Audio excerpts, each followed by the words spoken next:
Oui, il faut ouvrir la PMA à toutes les femmes. Non, il ne faut pas ouvrir la PMA à toutes les femmes. La PMA pour les femmes seules, c'est la mesure la plus lunaire du projet de loi. C'est-à-dire qu'on connaît les difficultés dans les foyers monoparentaux, tant pour les enfants que pour les femmes.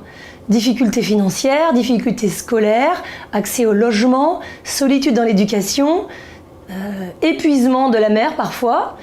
Donc la situation de parents isolés, elle ouvre droit à des allocations spécifiques qui sont à la charge de la société parce que cette situation est objectivement problématique. Donc la loi doit lutter contre la précarité et non pas la susciter. Ce n'est pas parce qu'une femme est célibataire aujourd'hui qu'elle le restera toute sa vie. Et d'ailleurs, ce n'est pas parce qu'aujourd'hui une femme est en couple avec un homme qu'elle va rester toute sa vie avec cet homme. Nous savons très bien que les couples hétérosexuels se défont en moyenne au bout de 5 ans. Et donc, il n'y a aucune garantie que l'on soit hétérosexuel ou que l'on soit homosexuel. Mais en tout cas, l'hétérosexualité n'est pas une garantie d'une famille ad vitam aeternam.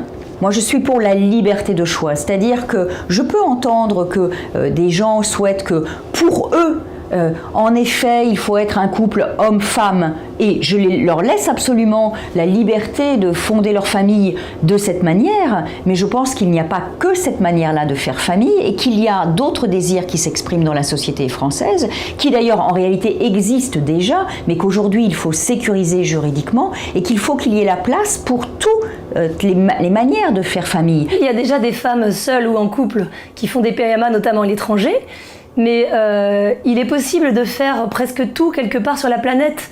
Donc si sous prétexte que les Français peuvent aller à l'étranger faire quelque chose, il faut le légaliser en France, eh bien alors légalisons la vente d'armes, la vente de la drogue et compagnie. Si une femme fait le choix d'avoir un enfant entre guillemets seul, elle prend ses responsabilités et elle expliquera à son enfant pourquoi il n'a pas de papa. Mais là, c'est la loi, c'est-à-dire la société, c'est-à-dire nous tous, vous et moi, qui sommes sollicités pour priver légalement les enfants de père. Et ça, c'est contraire à la Convention internationale des droits de l'enfant, c'est non. Aucun texte, et certainement pas la Convention internationale des droits de l'enfant, ne vient dire qu'un enfant a le droit d'avoir un père et une mère. La Convention internationale des droits de l'enfant dit simplement que, dans la mesure du possible, l'enfant doit pouvoir être avec ses parents. Mais avoir un père et une mère n'est en tant que tel pas un droit. Ce que l'on sait, c'est que les études qui sont pratiquées depuis maintenant plus de 30 ans, notamment pour les familles homoparentales, montrent que les enfants peuvent parfaitement se structurer psychologiquement, même si dans leur famille, il y a 2 femmes ou 2 hommes, pour la simple et bonne raison, c'est que ces familles ne sont pas isolées, elles vivent dans la société tout entière, et que dans la société tout entière, eh bien, on a des femmes et des hommes. Et si je reprends l'analyse de quelqu'un qui fait tout à fait autorité comme Boris Cyrulnik, il nous dit très clairement que ce qui compte, c'est que l'enfant puisse avoir des repères qui soient, différents, en ce sens différents de la mère, c'est-à-dire il y a un autre, il y a un tiers, et il n'est pas nécessaire que ce tiers soit nécessairement un homme. D'ailleurs, dans les familles hétérosexuelles, on a de très nombreux pères qui ne sont pas là, qui sont totalement absents. Ces études, en fait, elles ne sont pas scientifiques. Et d'ailleurs, le comité d'éthique, lui-même qui avait donné un avis favorable à l'extension de la PMA, lui aussi avait écarté ces études comme n'étant pas scientifiques parce qu'elles sont menées sur des enfants qui sont trop petits. Les questions s'adressent aux parents et sur la base du volontariat en général. Bon, mais imaginons que des études sérieuses démontrent que les enfants élevés par des femmes seules ou des couples de femmes, finalement ne surmontent l'absence de père, mais tant mieux, réjouissons-nous, parce que qui souhaite la moindre difficulté à qui que ce soit, et certainement pas un enfant.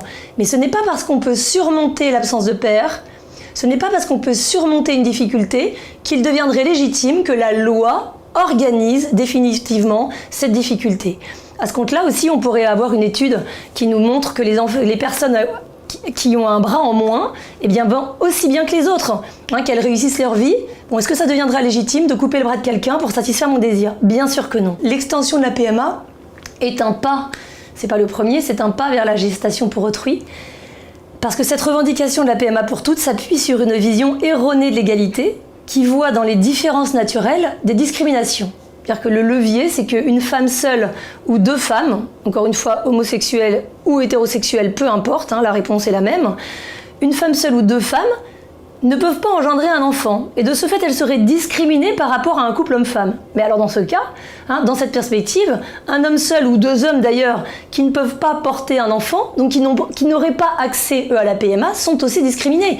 Et le moyen de remédier à cette discrimination, c'est la gestation pour autrui. Contrairement à ce que voudraient faire croire les opposants à l'ouverture de la PMA à toutes les femmes, qui au fond ne supportent pas l'idée qu'un enfant puisse avoir sur le plan juridique deux mères, par exemple, alors que cette possibilité existe déjà depuis que le mariage a été ouvert aux couples de lesbiennes et aux couples de gays, dans la mesure où l'adoption de l'enfant du conjoint permet déjà à un enfant d'avoir légalement deux mères, ce qui ne veut pas dire que dans les faits, les deux femmes ont accouché, mais du point de vue juridique, cela offre une protection importante pour l'enfant. Donc, la GPA est toujours utilisée par ceux qui s'opposent à l'ouverture de la PMA à tous les couples. Et évidemment, ils brandissent toujours la menace de « Ah, si vous ouvrez la PMA, ça va être l'ouverture de la GPA ». La réponse est clairement non. Il n'y a pas d'automaticité à l'ouverture de la PMA à toutes les femmes pour ensuite l'ouverture de la GPA. Pourquoi ? Parce que, d'abord, la GPA, aujourd'hui, elle est interdite à tous les couples hétérosexuels et les couples homosexuels. Et donc, la question de l'ouverture de la GPA est une question qui concerne absolument tous les couples et qui nécessitera un débat dans la société française.